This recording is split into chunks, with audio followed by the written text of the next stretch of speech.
Assalamualaikum warahmatullahi wabarakatuh. Sahabat Sapa, gimana nih kabar kalian hari ini? Semoga selalu sehat dan bersemangat. Sahabat Sapa, tahukah kalian tumbuhan juga melakukan perkembangbiakan? Perkembangbiakan tumbuhan terbagi menjadi perkembangbiakan generatif dan vegetatif. Pertama, kita bahas dulu perkembangbiakan generatif. Perkembangbiakan generatif pada tumbuhan. Perkembangbiakan ini selalu diawali dengan penyerbukan melalui bunga dan menjadi buah berbiji. Jadi, yang dapat melakukan perkembangbiakan generatif hanya tumbuhan yang berbunga, berbuah, dan berbiji. Perkembangbiakan generatif ini terjadi pada tumbuhan yang berbiji. Sebelum kita membahas macam-macam penyerbukan, yuk kita lihat bagian-bagian bunga berikut ini. Bunga sempurna terdiri dari mahkota bunga, kepala sari, benang sari, kepala putik, tangkai putik, pangkal biji, kelopak, dasar bunga, dan tangkai bunga. Nah, yang dimaksud dengan penyerbukan adalah proses jatuhnya serbuk sari ke kepala putik. Serbuk sari dihasilkan oleh benang sari yang merupakan sel kelamin jantan pada tumbuhan. Sedangkan putik adalah sel kelamin betina pada tumbuhan.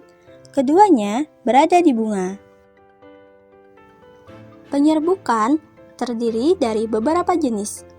Yang pertama, penyerbukan sendiri. Merupakan serbuk sari yang jatuh ke kepala putik yang masih berada di satu bunga yang sama. Yang kedua, penyerbukan tetangga. Merupakan serbuk sari yang jatuh di bunga lain tetapi masih di pohon yang sama. Yang ketiga, penyerbukan silang. Merupakan serbuk sari yang jatuh di bunga pohon yang lain tetapi masih satu jenis. Misalnya, serbuk sari mangga gadung di depan rumah jatuh di putik mangga gadung di samping rumah. Yang keempat, penyerbukan bastar. Merupakan serbuk sari yang jatuh di bunga lain yang berada di pohon dan berbeda jenis. Misalnya, serbuk sari mangga gadung di depan rumah jatuh di putik pohon mangga mana lagi yang ada di halaman rumah tetangga. Selanjutnya, perkembangbiakan vegetatif. Perkembangbiakan vegetatif tanpa melibatkan induk jantan dan induk betina. Tujuan perkembangbiakan vegetatif adalah untuk menghasilkan individu baru yang memiliki sifat seperti induknya. Perkembangbiakan vegetatif ini terbagi menjadi dua, yaitu vegetatif alami dan vegetatif buatan.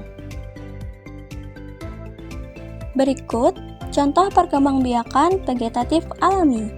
Yang pertama adalah tunas.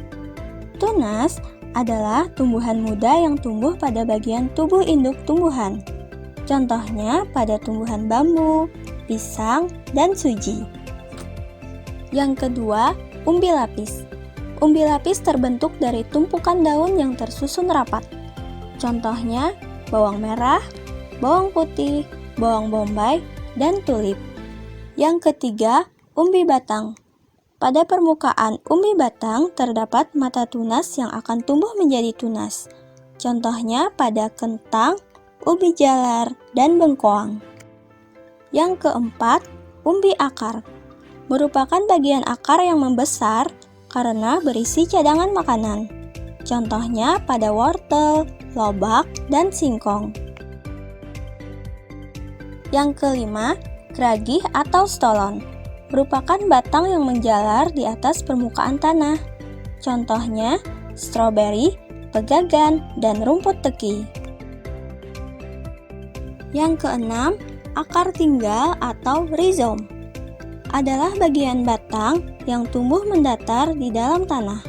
Contohnya pada tanaman kunyit, kencur, jahe, dan lengkuas. Yang ketujuh, spora. Spora berupa butiran kecil yang dihasilkan oleh kotak spora yang terdapat pada tumbuhan paku dan lumut. Yang kedelapan, tunas adventif. Terdapat pada tepi daun atau akar tumbuhan. Contohnya pada cucur bebek terdapat pada daun, dan tunas adventif pada sukun terdapat pada akar. Berikutnya, perkembangbiakan vegetatif buatan. Berarti perkembangbiakan dengan bantuan makhluk hidup yang lain. Cara perkembangbiakan tumbuhan dengan vegetatif buatan antara lain: yang pertama, mencangkok. Misalnya pada rambutan, mangga, dan jambu air. Pada saat mencangkok, dahan dikupas sampai terlihat bagian putih. Dahan ditutup dengan tanah hingga muncul akar. Kemudian, dahan dapat dipindahkan untuk ditanam di tanah. Yang kedua, sistem stek. Stek terbagi menjadi dua, yaitu stek batang dan stek daun. Contoh stek batang pada tumbuhan singkong, mawar, sirih, dan bunga sepatu. Sedangkan contoh stek daun pada tumbuhan begonia, cocor bebek, dan wijaya kusuma. Proses penstekan dapat dilakukan dengan cara berikut. Dahan dipotong, dipindahkan ke pot atau tanah. Tanaman hasil potongan tersebut ditanam di tanah yang subur, kemudian akar akan muncul dari batang dan tumbuh menjadi tumbuhan baru. Yang ketiga, merunduk. Contohnya pada tanaman alamanda, anjelir, bougainville, dan stroberi. Langkah pertama, rundukkan cabang batang tanaman, kemudian tanam cabang tumbuhan tersebut ke dalam tanah, lalu potong dan tanam tangkai tumbuhan yang dirundukkan. Yang keempat, dengan cara okulasi atau menempel. Contohnya pada tanaman jeruk, durian, dan rambutan.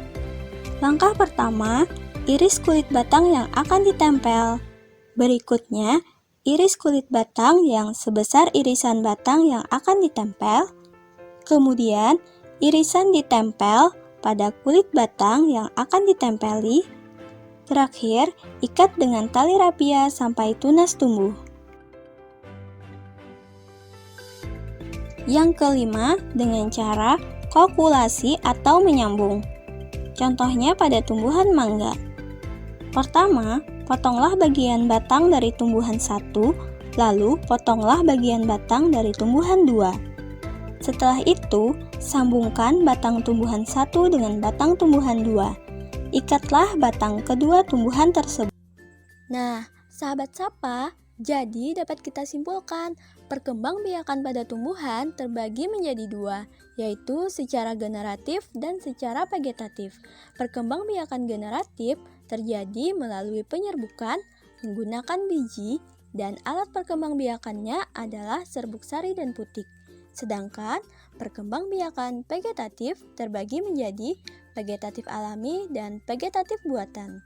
Vegetatif alami terdiri dari tunas, umbi lapis, umbi batang, umbi akar, geragi atau stolon, akar tinggal atau rizom, tunas adventif, dan spora.